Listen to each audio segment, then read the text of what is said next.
さあ今日は真西を見に行こうと思う。真西ということは、北風、まともな北風ということです。海に出ます。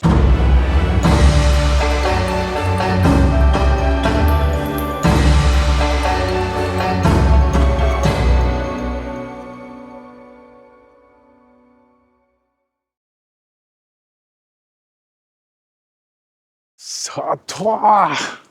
やっぱり冷たい冬将軍。冬将軍という名前親しまれてる名前であるけど、真西ってうちな口沖縄の言葉なんだけど、なかなか聞かないですよね。北から来る風のこと、本物の北風という意味ですね。これがこんな冷たいと、川西硬い北風、冷たいと硬いのと同義語にしてる。あと荒西とも言ったりする。この冷たさは、北の寒気団というか大陸性高気圧がこう張り出してきて、この冷たさがここに降りてくるわけだけど、この下を風がこう通り抜けて、東シナ海で程度よくぬくめられてもこんなに冷たくこっちに来るわけだ。冷たさのそのなんていうか段階があるけど、はじめフィーフチビーサというのがある。フィーフチというのは冬語の祭りする冬語の道具、鍛冶屋の道具だね。この道具を、なんていうかな、ことほぐのに、祭りがあるわけだけど、その頃に吹く冬一ビーサ、それからトゥンジービーサというのは当時の二十四節気の当時だね。その当時に吹く風、それからムーチビサ、鬼ムチの祭りがあるけど、その時に吹く風、ムーチビサというのがある。で今この真西のこの寒さで、これを経過してから春ビサ、行き先の田植えの時に吹く風が寒い。その後に来るのが分かりビサ、やっと寒さも終わるのかなというふうな言い方で分かりビサがあるわけだけど、その寒さが終わっても終わったのかなと思ったら、またムドイビサ戻ってきた寒さ。そういうふうにして寒気がだんだん緩んでいくわけだけど、この緩みに合わせて、この波に合わせて寒さを表現してるのがあるけど、うちなんちよっぽど寒さが苦手だったんだね。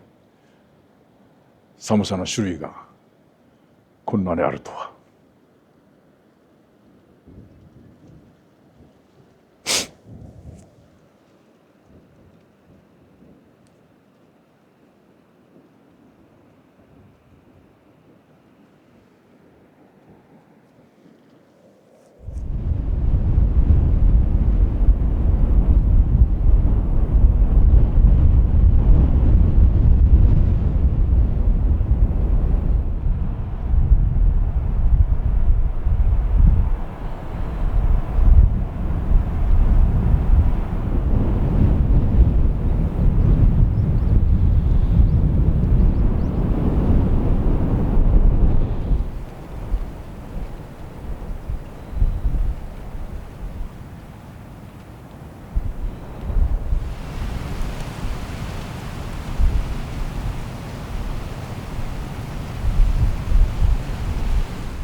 おお、麦畑。沖縄では珍しい。わあ、ほら。わあ、もう麦が十分膨らんでる感じかな。もうすぐ春5月ぐらいに収穫できるのかな。麦畑を打つ麦の波というか風の姿がよくわかる。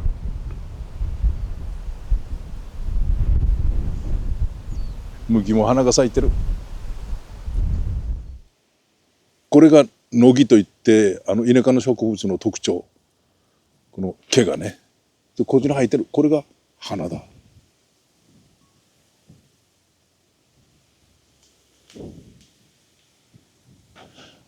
そしてこの傍ら足元を見ると、ほらこれは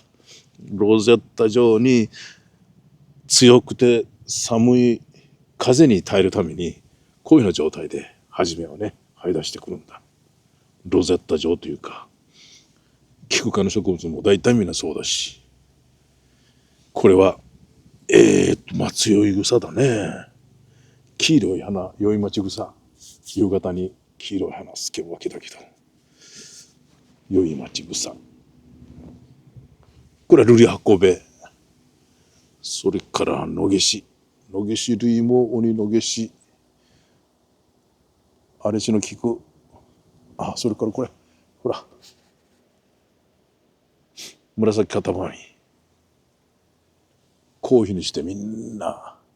もう競い合ってるんだね。春の兆しなんだけど、すぐそこまで来てる春を。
島全体を包み込むようにして北から南の方に真西が吹き過ぎていきます。この北の風を男風だと例えると、南の方の風は女風だと。でこれがこの島のあたりで大勢をしている姿で、これはこの混ざり合うことに、風は混ざり合うことにとってもなんか意味があると思う。対流圏の中で非常にダイナミックな形で、北は大陸から東シナ海、そしてこの沖縄通過して先島からインドネシアで、こういうふうにして風が大きな形で混ざり合って交換している姿、これは地球が呼吸している姿ではないのかと思う。我々はその大きな円環の中にいて、植物も昆虫たちも